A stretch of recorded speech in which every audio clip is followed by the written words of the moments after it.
ఇప్పుడు చిన్న పిల్లలకి ఎక్కువ డెంటల్ ప్రాబ్లమ్స్ అనేవి వస్తుంటాయి. సో ఏంటి దానికి కారణం ఏంటంటారు? ఇంతకు ముందు లేదు కానీ మ్యామ్ ఇప్పుడేమైతుంది రీసెంట్ ఇయర్స్‌లో ఏమైతుందంటే మనకొచ్చే ఫుడ్స్ అన్నీ కూడా ఈ జంక్ ఫుడ్సే ఉంటున్నాయి. Next sticky chocolates. ఇప్పుడు ప్రీవియస్‌గా అంతకుముందున్న చాక్లెట్స్ ఏమైతుంది మనం చాక్లెట్స్ తీసుకున్నా కానీ అవి టూత్ సర్ఫేస్ మీద ఒక లేయర్ లాగా ఫామ్ అవ్వడం అనేది లేదు. ఇప్పుడు తీసుకున్న చాక్లెట్స్ ఏమైతుందంటే కంప్లీట్‌గా షుగర్ కోటెడ్ ఒక లేయర్ లాగా ఫామ్ అవుతుంది. అది బ్రష్ చేస్తే కానీ ఆ కోటింగ్ పోదు. ఆ కోటింగ్ అనేది మనకు బ్యాక్టీరియాకి చాలా ఇష్టంగా ఉంటుంది. అందువల్ల ఏమైతుంది ఎప్పుడైతే మనం చాక్లెట్స్ తీసుకుంటామో అది ప్రాపర్గా వాష్ చేసుకోకపోవడం వల్ల ఆ టూత్ సర్ఫేస్ మీద ఇది షుగర్ కోటెడ్ లేయర్ ఫామ్ అవుతుంది. లేయర్ ఫామ్ అయిపోయిన తర్వాత దానిలో బ్యాక్టీరియా అనేది బాగా పెరుగుతుంది. ఎప్పుడైతే బ్యాక్టీరియా బాగా పెరుగుతుందో మనకు ఆటోమేటిక్గా క్యావిటీస్ అనేవి ఫామ్ అవుతాయి.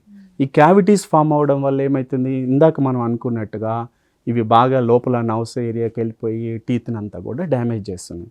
అయితే ఈ కిడ్స్లో ఏమవుతుందంటే ఎక్కువగా పెద్దవాళ్ళ కన్నా కూడా కిడ్సే ఎక్కువ చాక్లెట్స్ లైక్ చేస్తుంటారు. అందువల్ల ఇప్పుడున్న జనరేషన్లో ఆల్మోస్ట్ కిడ్స్ ఎఫెక్ట్ కాని వాళ్ళు లేరు మ్యాక్సిమం. ఇప్పుడు మాకు కూడా వీక్లీ దాదాపుగా ఒక 7 to 10 మెంబర్స్ ఇలాంటి వాళ్ళు చాలామంది కంప్లైంట్స్ ఉంటాయి. నెక్స్ట్ వీళ్ళలో వచ్చేసరికి ఇంకోటి ఏంటంటే అబ్బో ఏమవుతుందంటే ఊడిపోయే టీత్ కదా ఇంకా వాటికి ఎందుకు ట్రీట్మెంట్ చేసుకోవడం ఎందుకైనా చాలామంది అంటారు. కానీ దట్ ఇస్ రాంగ్. ఎందుకని ఇప్పుడు ఫర్ ఎగ్జాంపుల్ టీత్కి క్యావిటీ అనేది ఫామ్ అయింది. ఇనిషియల్ స్టేజ్లో మనం ఏం చేస్తాం దానిలో 3 స్టేజెస్ ఉంటాయి. ఫస్ట్ స్టేజ్ ఇనిషియల్ స్టేజ్లో ఏం చేస్తాం ఆ క్యావిటీ అంతా కూడా క్లీన్ చేసేసి సిమెంట్ అనేది ఫిల్ చేసేస్తాం.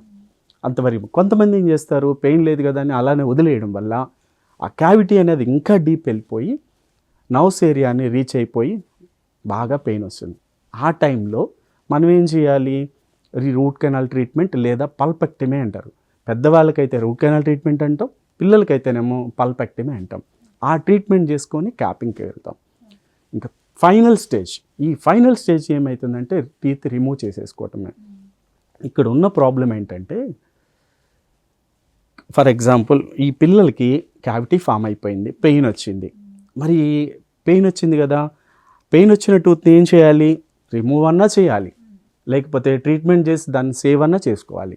చాలామంది ఏమనుకుంటారు ఇంకేముందు 4-5 ఇయర్స్లో ఆ టీత్ వెళ్ళిపోతుంది కాబట్టి దానికి ఎందుకు ట్రీట్మెంట్ ఎందుకు తీసేస్తే పోయా అంటారు. కానీ అలా చేయకూడదు. ఫర్ ఎగ్జాంపుల్ ఆ టీత్ కానీ మనం రిమూవ్ చేస్తే ఏమవుతుంది రిమూవ్ చేస్తే ఆ స్పేస్ ఆ గ్యాప్ అయితే ఏదైతే ఉందో ఆ గ్యాప్ కింద పర్మనెంట్ టూత్ అనేది ఒక బడ్ లాగా ఉంటుంది. మనం ఈ పైనున్న మిల్క్ టీత్ని ఈ బడ్ లాగా ఉన్నటువంటి పర్మనెంట్ టూత్ అనేది బాగా గ్రో అయ్యి ఆ పైకి వచ్చే వరకు దాన్ని అలానే ఉంచాలి. న్యాచురల్గా ఇది బాగా పెరిగిపోయిన తర్వాత ఇది స్లోగా పడిపోతుంది. ఆ పడిపోయిన తర్వాత ఇది కంప్లీట్గా బయటకు వచ్చేస్తుంది.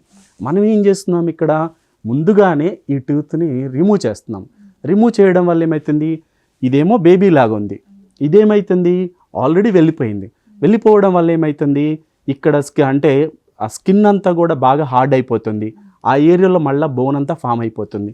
అంటే ఈ బడ్ లాగా బేబీ లాగా ఉన్న పర్మనెంట్ టూత్ ఆ ఏరియాకి వచ్చే టైంకి స్కిన్ అంతా కూడా బాగా మందంగా గట్టిగా ఉండిపోతుంది. ఆ మందంగా ఉన్న స్కిన్ నుంచి ఇది బయటికి పొట్టుకొని రావాలంటే చాలా ఇబ్బందిగా అవుతుంది. ఇంకొకటి ఏమవుతుంది ఈ టీత్ని రిమూవ్ చేసాం. ఈ టీత్ని రిమూవ్ చేసినప్పుడు ఏమవుతుంది ఆ పక్క టీత్ ఈ పక్క టీత్ కాస్త ఇలా బెండ్ అవుతాయి. ఇలా బెండ్ అయిపోయినప్పుడు ఏమవుతుంది న్యాచురల్గా ఉండాల్సిన స్పేస్ అనేది కంపల్సరీ మనం మెయింటైన్ చేయాలి. మనం మెయింటైన్ చేయకపోవడం వల్ల ఏమవుతుంది ఈ గ్యాప్ అనేది కొంచెం తగ్గిపోతుంది. ఈ తగ్గిపోవడం వల్ల ఆ కింది నుంచి వచ్చేటువంటి పర్మనెంట్ టూత్ అనేది బయటికి రావడానికి సఫిషియెంట్ స్పేస్ లేకపోవడం వల్ల అది లోపలే ఉండిపోవచ్చు, లేకపోతే బయటికి రావచ్చు, లేకపోతే లోపల సైడ్కి రావచ్చు. అంటే ఇర్రెగ్యులర్గా రావడానికి ఛాన్సెస్ ఉంటుంది.